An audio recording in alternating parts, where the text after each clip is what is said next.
Big push today by both candidates to win over voters in swing states. Donald Trump is headed to Colorado, where new polls show him neck and neck with Hillary Clinton. The Democratic nominee, meanwhile, is talking about the economy in Ohio. Her trip to Akron comes as a new Washington Post ABC News poll shows her trouncing Trump in the first debate. Joining us right now is former Arkansas governor and Republican presidential candidate himself, Mike Huckabee. Governor, good to see you. Thank you so much for joining us. Well, thank you, Maria. Great to be with you today. We got the vice presidential debate Tuesday night and then the next presidential debate next Sunday. What do you think Donald Trump will do differently next Sunday as it relates to the first debate?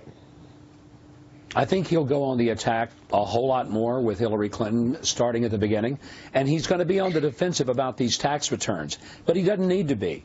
He needs to push back as hard as he can. I was saying as early as March, don't release those tax returns. There's nothing good that's going to come out of it. And here's what a lot of Americans don't know, because the press won't tell you this. There is nothing in the law that says you have to release tax returns. What you do have to release is a statement of financial interest, which is a lot more extensive than a tax return. It's a lot more explanatory about a person's financial situation than a tax return. And nobody understands a tax return. And let me just make this point, Maria. I doubt there's any of you on the panel today who do your own taxes, and none of you pay more than you have to pay. That's true for most Americans. Right. I heard Rudy, say that Trump was a genius, and Christie said that. Look, Trump's not a genius. His accountants are, because those the army of accountants, that's who put his tax returns together. So he needs to go into that debate pushing back hard on this and getting this issue behind him. That's one of the issues I want to bring up with you, Governor. It's Dagan McDowell, is that to use the word genius when you're a surrogate responding to this report in the New York Times, the problem might be what is hitting the Trump campaign, some of it his own making, but also the response. The response is not the greatest, if you will. And that's one thing that the campaign can fix, right? I agree, Dagan. And look, I think by trying to say that he's a genius and this was a great strategy, no, he simply did what Warren Buffett does. He does what George Soros does. He does what Bill Gates or any rich person does. They hire accountants. They pay all the taxes they have to pay, but they use all the complexity of the tax code for their advantage. And nobody except a total idiot is going to say, gosh, I just feel bad. I'm not paying enough. Just write a great big old check and send it into the government, because I know how brilliantly they're going to take care of that money and how wonderfully they're going to spend it. Harlan Hill, I just want to point out, the New York Times did not pay any tax in 2014. Well, and apparently... So there you go. New York Times, no taxes for the year. Right, and Hillary Clinton's taken losses in the past as well. So, look, my concern with this is that he's spending too much time explaining. And if he's explaining, he's losing. And so I don't really even want him to respond to this tax thing anymore. We've laid it out. Let the surrogates handle it from here on out. Totally. Let's move on. Yeah. Governor, you're a great campaigner and you're a great politician. There seems to be a disproportionate personal attack on Mr. Trump, less so on his policies, more on him, the sexism charges, the racism, all this sort of stuff. As a campaigner, what would you recommend? As a strategist, what would you say to him? What message would you give him?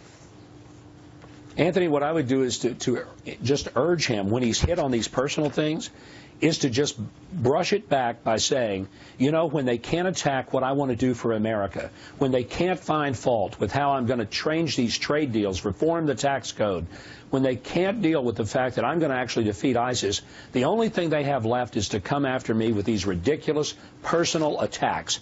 And so when Hillary Clinton is attacking me personally, she's got nothing loaded in her gun that would do a thing to change this country and make us great again. That's exactly what I tell it. And then forget about it. Don't defend it. Don't explain it. Harlan was right.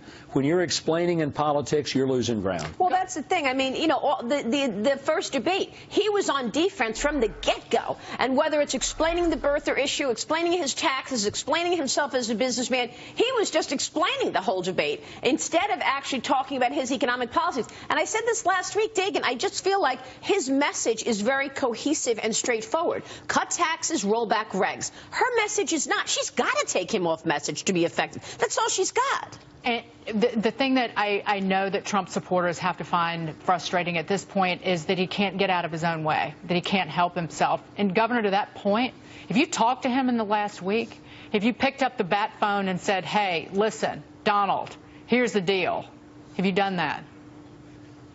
I was in Israel all of last week, so I've got an excuse why I didn't have a chance to call him. But look, my advice to him is always this. Pivot away from the attacks and get back on your message. Pivot, pivot, pivot. Pivot so much that you tear your political ACL just moving and shifting, because that's what you've got to do in these last 30-plus days to focus on why Hillary Clinton is absolutely unprepared, unfit, and unqualified to be president, and why he can take this country in a totally different direction and fight the corruption.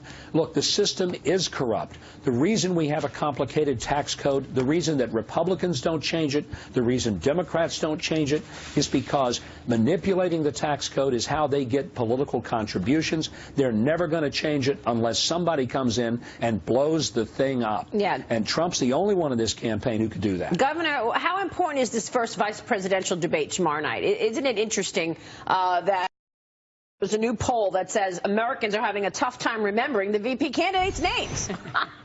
Democratic Vice President nominee Tim Kaine talked about the big showdown over the weekend. Let me let you hear this soundbite and then get you to react. And, you know, just gotta be myself. But I'll look forward to seeing you down there on Tuesday. Farmville's a beautiful. Have you guys spent any time down there yet? It's intense, but, you know, I'm calm. What should we expect from the VP showdown? How important is it for this race? Look, I think you'd get several good cups of coffee. They're both good guys in the sense that both of them are safe and reliable candidates for the job. But rarely ever does a VP candidate win an election. The only thing a VP candidate can do is hurt if they mess up. Remember Stockdale, who am I, why am I here? That's about all they can do. Otherwise, just they're holding the line. They're going to have this, hour and a half to talk. But there's really no big consequence unless they have a Gary Johnson, what is Aleppo moment. Then they're in trouble. Yeah. That's it. That's the only thing that'll matter. Well, I wonder how many people are even going to watch. I mean, last go around in 2012, you have to remember that 50 million people watched the Ryan-Biden debate, and that was because Obama had lost the first debate as the incumbent president, and it looked like his back was up against the wall, and they needed Joe to step up and really blow it out of the water. This time around, I think the VPs are really a sideshow to the top of the ticket. Can I just add one thing, and Governor, you'll agree with this? I grew up right near Farmville, Virginia, and if all those folks come into town or don't behave themselves, we'll cut you. I'll be very careful to remember that when I go there. Yes, just letting you know. Governor, who's going to win the campaign? Who's going to be the next president, Donald Governor? Trump. Donald Trump is going to win. I said this before you go. Yeah, what's the path? Tell Good us the question, path. Anthony. Well, let me tell you, even when he was at his lowest point, right this summer, I still said he's going to win, and here's why. What I'm seeing happening in America is the same thing I saw when I was in the UK during the Brexit vote. And there are a lot of people that will not publicly tell you they're going to vote for Donald Trump, but they'll look around and they'll say, hey, I'm telling you, I'm going to vote for Trump. And I hear it with enthusiasm on airplanes. I hear it in hotel lobbies. I hear it in the grocery store. I hear it at church. Everywhere I go, people come up to me. There is no enthusiasm for Hillary. People feel like they got to vote for her because they're a Democrat, they're a liberal, they got to do it. But why would they be enthusiastic for her? Why? There's nothing to give them any enthusiasm. I hear the same thing. I mean, just I don't even think it's going to be that close. Like the deli owner, the restaurant owner. People in Silicon Valley, by the way. Very anecdotal. I see the same thing. Governor, good to see you. Good to see you too. Thanks.